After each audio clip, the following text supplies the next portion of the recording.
Compassion, awareness, wisdom. So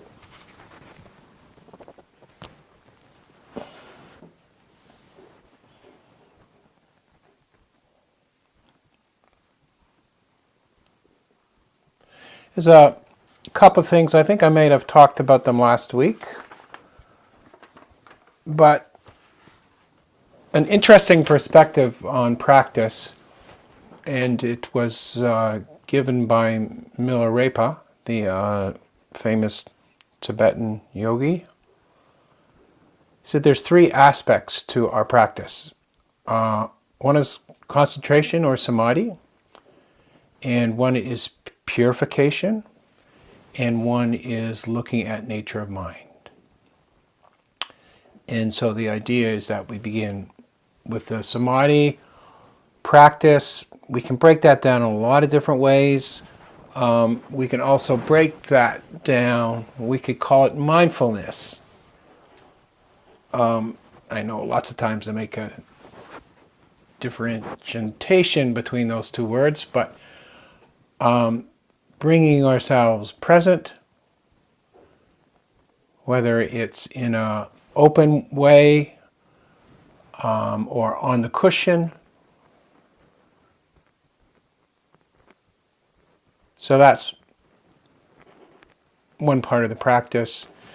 And the purification practice, in the Vajrayana tradition, the purification practices, of course, are all of the deity practices, but the purification practices outside of that are many as well. And, the practices that we've been doing with the breath and working with the chakras, working with the energy centers, working with moving the breath to different areas of the body, learning to explore feelings in the body and emotions in the body, all that is purification work. So with what we're just doing on the cushion, we're doing the samadhi work, we're doing the breath work that we are using as purification practice by being with the body, by moving through the body. In these practices, we get in touch with what's really taking place inside our being.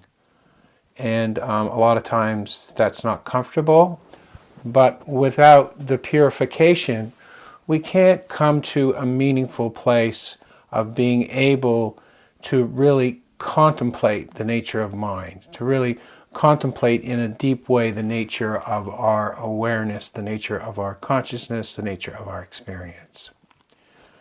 So the mindfulness / concentration brings us to a deeper awareness of our experience, both in the mind and the body.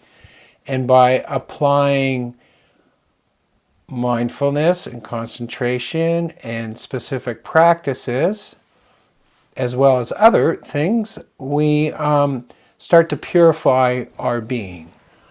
And in some ways, or another way to look at that is, have you ever walked into somebody's house and it's just jammed, packed with stuff? And you're like, whoa, maybe it's your house. I don't know. Or you walk into a room in your house and it's jam-packed with stuff. And it's like you can't see the room anymore. All you see is all of the furniture and all of the stuff that's in the room. And the purification practice is learning to clear out that room in whatever methods that you use. We're learning to clear out that room so we can see the room. So we could see the room itself. When you walk into an empty room or an empty house, you see the room, you see the structure of the room, you see what the room's about. But the more stuff that's in the room, the less our attention goes to the room itself or the space itself, and we get caught up in all the objects in the room. Another way of saying that is we are all born with a tremendous capacity for experiencing ourselves in a very profound way, in a way that is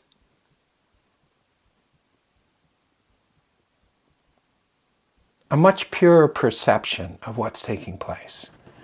We have this tremendous potential, and we don't see the potential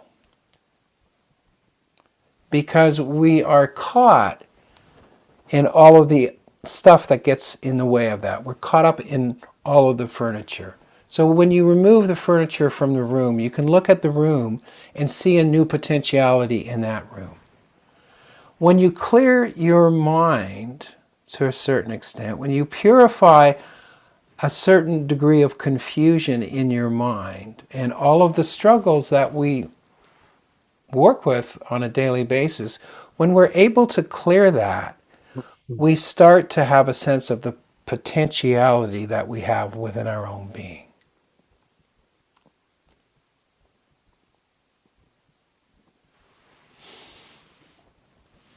And that's the purification work.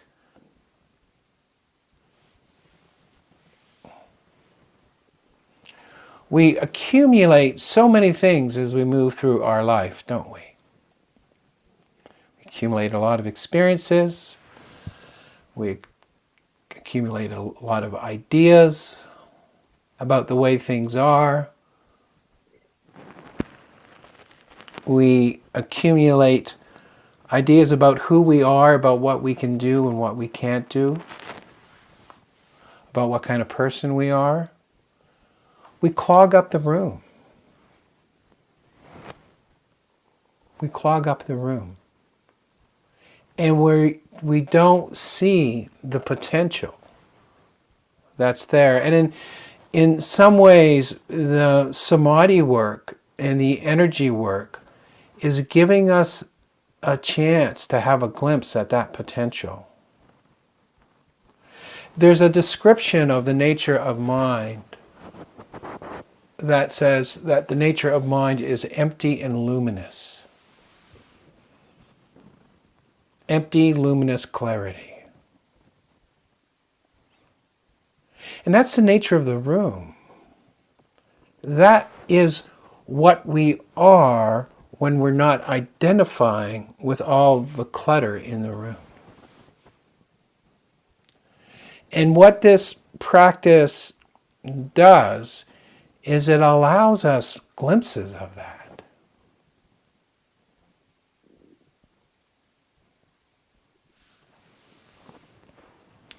So we have the samadhi, we have the purification work, and in those glimpses, that's the nature of mind. There is this great potentiality in this moment.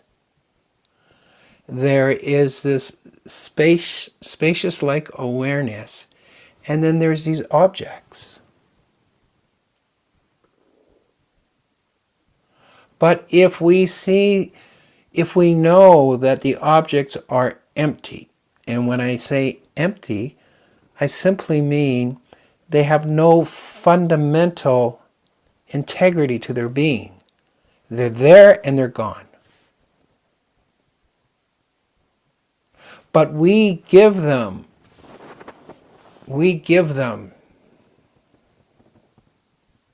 permanence. We give them solidity. We tell ourselves they're solid.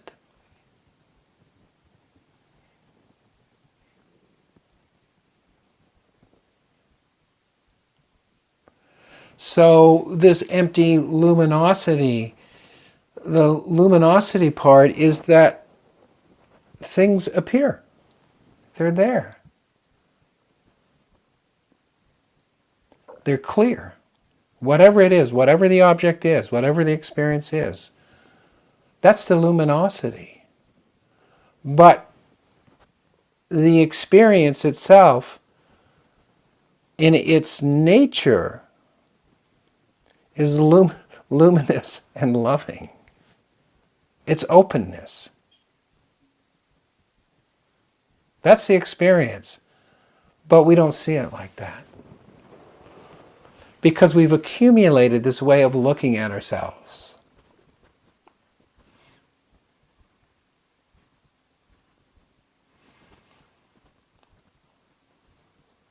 So, once again, the luminosity is just this aspect of objects appearing in the mind.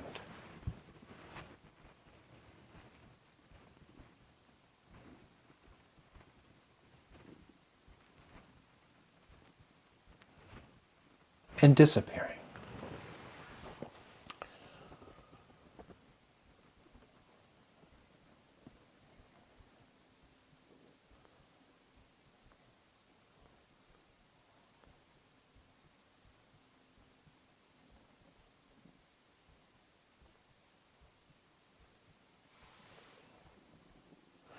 So, the foundation of this practice is mindfulness, is being aware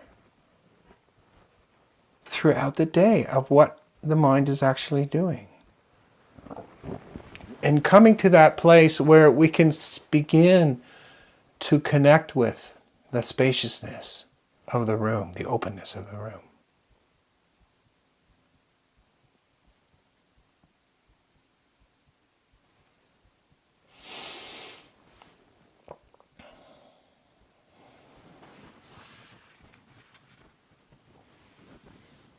Mary Oliver, the American poet, said, "To pay attention, this is our endless and proper work." Pretty simple.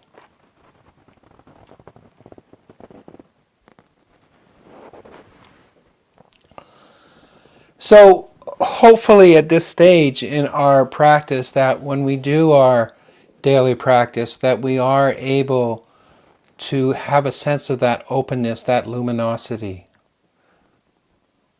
Just have a sense of it. This sudden appearance. It appears and it goes away.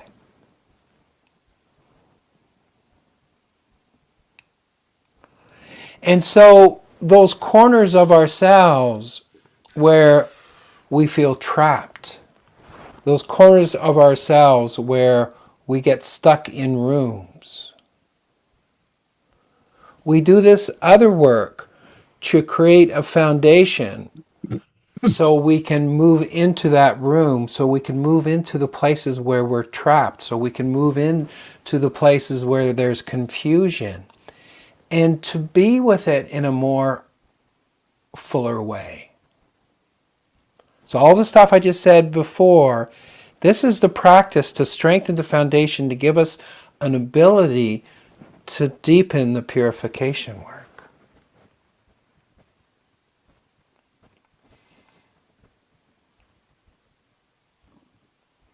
But without the foundation, we can't do the purification work.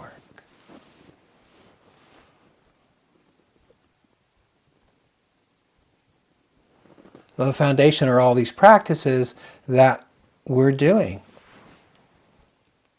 And it's doing them consistently. And building that foundation. So when you do open the door into that room that's completely cluttered, you can look around and say, I know there's a room here somewhere. I'm certain of it. I'm certain I'm in a room, but I can't quite see it.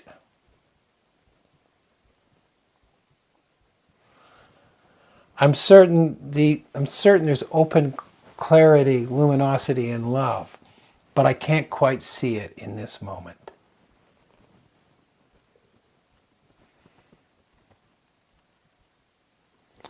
So the other thing we do The other thing that we practice is when we're stuck. When we're stuck. When we're in the middle of something.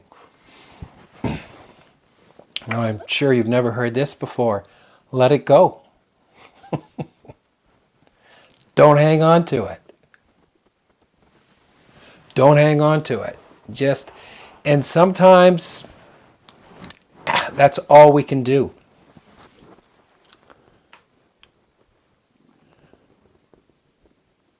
You're really upset with something, you're really scared, just let it go.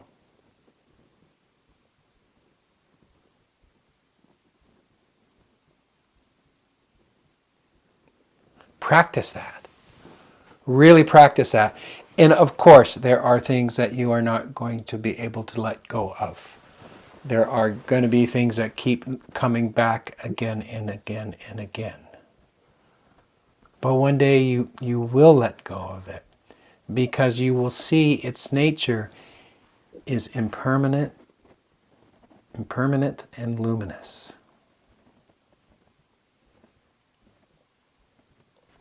But it doesn't happen overnight. We don't clear the room overnight. But we've been building this foundation. And when we're caught, we know we're caught. Just know it. Man, I am caught here.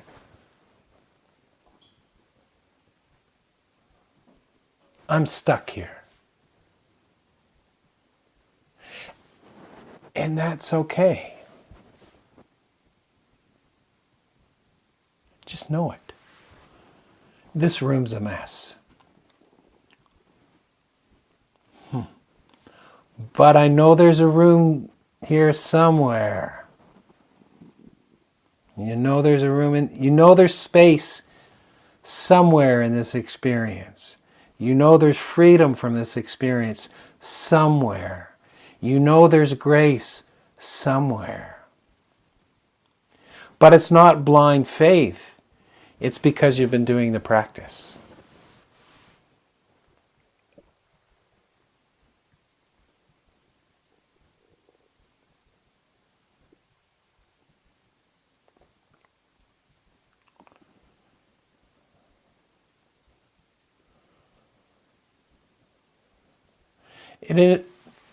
Isn't it amazing that every night we go to bed and every morning we wake up and it's a new day?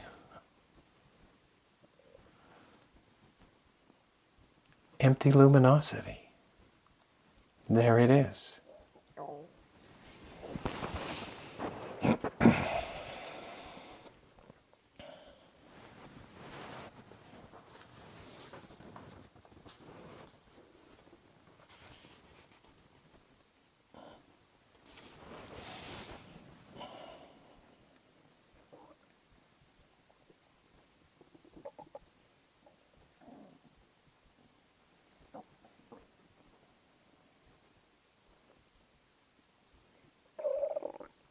So we keep working with it.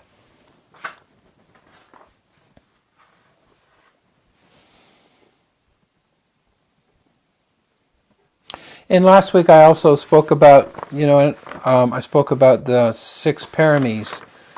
And, it's really important that we live a life where we are strengthening the wholesome qualities within our being.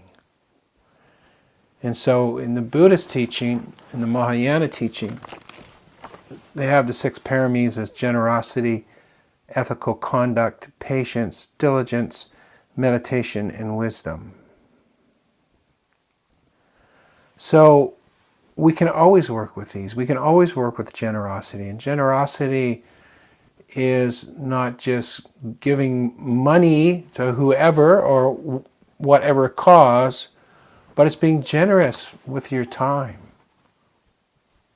It's being generous with your spirit. It's maybe it's allowing people into your space. and being willing to listen to them a little bit more. Being willing to try to see their point of view, their perspective. Opening up our hearts to another person. And not be stuck in a rigid view about who they are. What a gift. What a gift to be able to sit down to somebody and say, you know what, I'm going to listen to you.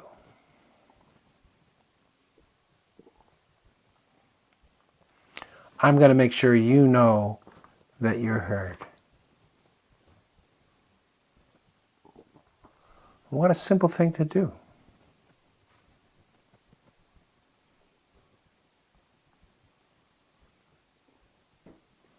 Ethical conduct, the 5 precepts.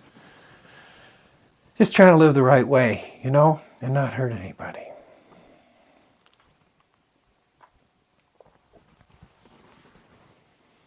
And patience. Patience, patience, patience. With others, with ourselves. And back to the generosity, being generous with ourselves. Giving ourselves a break, giving ourselves the time. Giving time to ourselves, to ourself.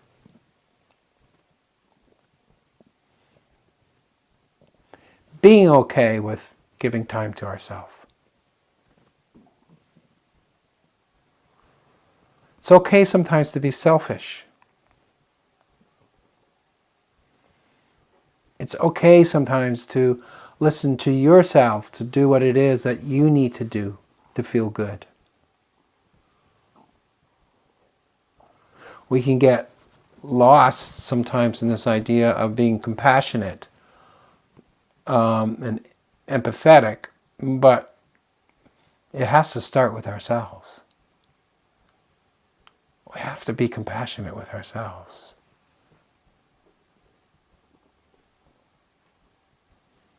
We have to be patient with ourselves. We have to be generous with ourselves.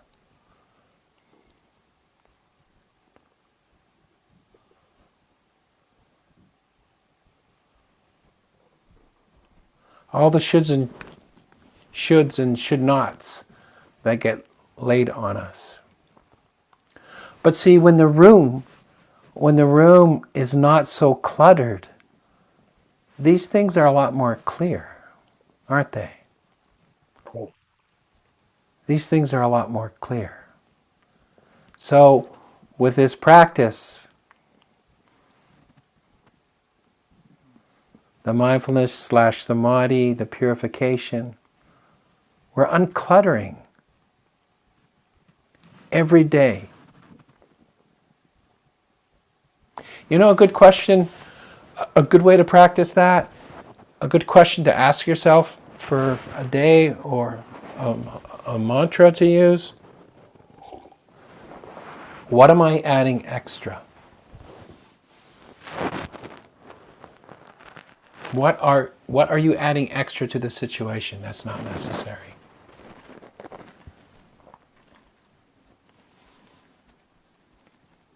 Think about that. What about if we're just silent or non-reactive for a few more moments?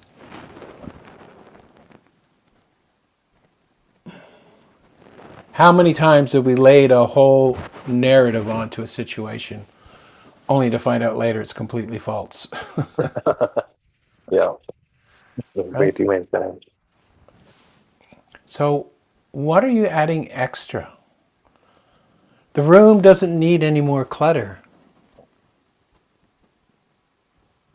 We're trying to find the room. There's a room in here somewhere.